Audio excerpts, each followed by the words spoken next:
আজ থেকে ৭৫ বছর আগে জাতির জনক বঙ্গবন্ধু তরুণ শেখ মুজিবের প্রত্যক্ষ ব্যবস্থাপনায় বাংলাদেশের স্বাধীনতা অর্জনের লক্ষ্যকে স্থির রেখে যে সংগঠনের জন্ম হয়েছিল তার নাম বাংলাদেশ আওয়ামী লীগ। মাওলানা আব্দুল হামিদ খান ভাসানী সভাপতি,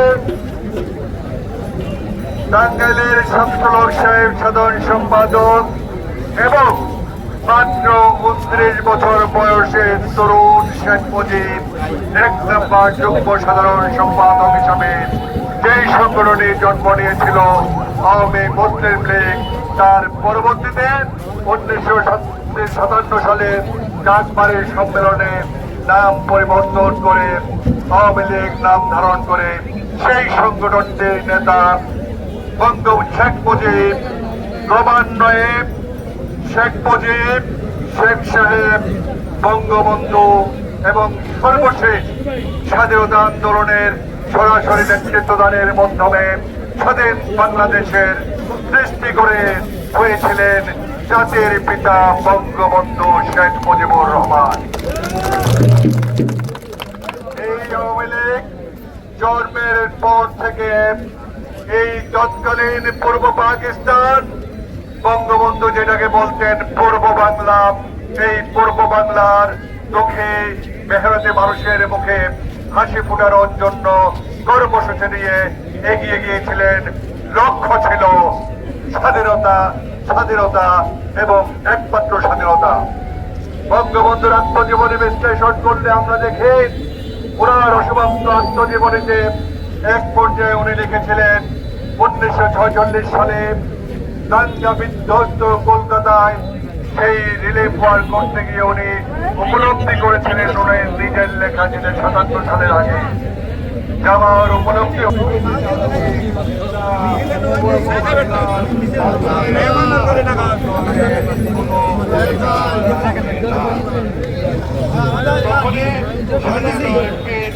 হয়েছিল শেখ মুজিবের মনে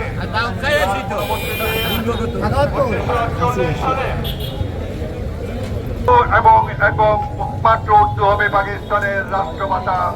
এই কথা বলার মধ্য দিয়ে এই পাকিস্তান পূর্ব পাকিস্তানের মোহাম্মদ আলী জিন্নাহ প্রমাণ করে আওয়ামী লীগের প্রমাণ করেছেন এবং তার পরপরই বঙ্গবন্ধু শেখ মুজিবের নেতৃত্বে পূর্ব পাকিস্তান ছাত্রলীগের জন্ম হয় এবং তার 1 বছর পরে আওয়ামী লীগের জন্ম হয়।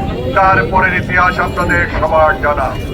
75-এ বঙ্গবন্ধুর নির্মম হত্যাকাণ্ডের পর সারা দেশ যখন অন্ধকারে নিমজ্জিত হয়, সেই সময় 1981 সালে আলোক পত্রিকা হিসাবে এসেছিলেন জাতির জনকের কন্যা শেখ হাসিনা আওয়ামী লীগ সভানেত্রী হিসাবে। আপনারা জানেন, যারা আমাদের বয়সী, আমাদের যে একটু বেশি অথবা কম, তারা জানেন সেই বিমানবন্দরে শেখ হাসিনাকে লাখো জনতা অভ্যর্থনা জানিয়েছিল। উনি এসেছিলেন সেই অঝোর বৃষ্টির মধ্যে 32 নম্বরে ওনার বাবার শেখ মুজিবের বাসস্থানে, যেখানে বঙ্গবন্ধু সপরিবারে নিহত হয়েছিলেন।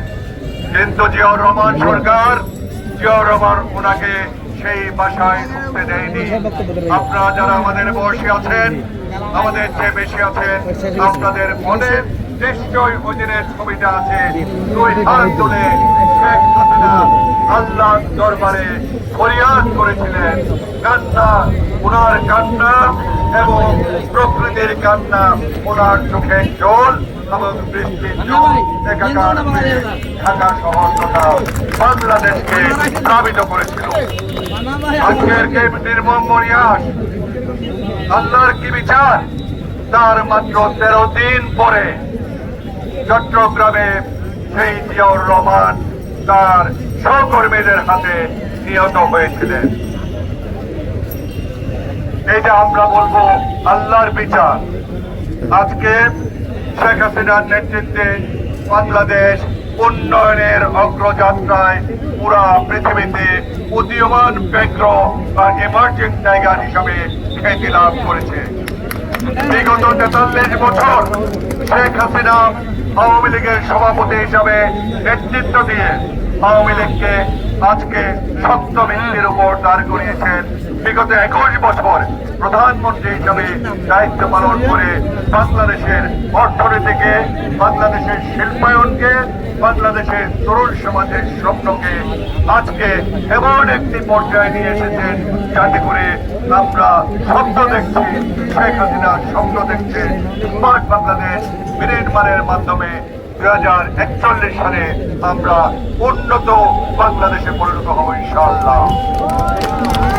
তার জন্য সংগঠনকে জোর দিতে হবে। আপনারা একটা জিনিস খেয়াল রাখবেন, 1956 সালে বঙ্গবন্ধুর হাতে 2টি বিকল্প দেওয়া হয়েছিল, মন্ত্রিত্ব না দলের সাধারণ সম্পাদক। শেখ মুজিব, তরুণ শেখ মুজিব, আওয়ামী লীগ নেতা শেখ মুজিব সেদিন মন্ত্রিত্ব থেকে পদত্যাগ করে আওয়ামী লীগের সাধারণ সম্পাদক হয়ে প্রমাণ করেছিলেন। দলই সবচেয়ে গুরুত্বপূর্ণ, দলকে সংগঠিত করে ভালোভাবে প্রতিষ্ঠিত করতে পারলেই শুধু দেশের উন্নয়ন সম্ভব, অন্য কোনোভাবে নয়। তাই আমি আওয়ামী লীগের নেতা কর্মীদের প্রতি অনুরোধ করব তৃণমূল পর্যায়ে দলকে সুসংগঠিত করার জন্য। আর অন্যান্য রাজনৈতিক দল সহ সাধারণ মানুষের কাছে একটি প্রশ্ন রাখতে চাই, বর্তমানে বিগত 10 বছরে দেশে কি চলছে। আজকে লন্ডন থেকে নির্দেশ দেওয়া হয় জ্বালাও পোড়াও হিংসাত্মক রাজনীতি। আমি বিএনপির নেতা কর্মীদের জন্য আমার দুঃখ হয়, করুণা হয়, যে নেতা 7 সমুদ্র 13 নদীর ওপারে দাঁড়িয়ে নিজে সম্পূর্ণ নিরাপদে আরাম আশ্রয়ে থেকে কর্মীদেরকে দুঃখে, যন্ত্রণায় এবং বিপদের মুখে ছেড়ে দেন, তিনি কোনোদিন দলের বা জাতির নেতৃত্ব দিতে সক্ষম হবেন না। এটাই হচ্ছে ইতিহাসের শিক্ষা, ইতিহাসের প্রমাণ। নেতৃত্ব দিতে হয় জাতির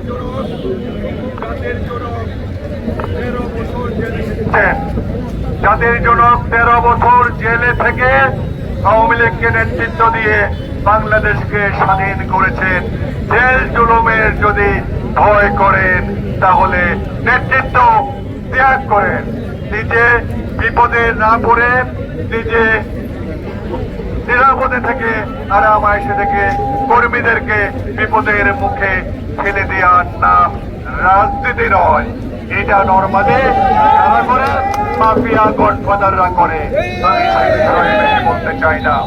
আমি বিএনপির নেতা কর্মীদের উদ্দেশ্যে একটা কথা বলতে চাই, আমরা ছাগলনাইয়াতে ফেরি একে তথা ফেরিতে শান্তির বাতাস চাই।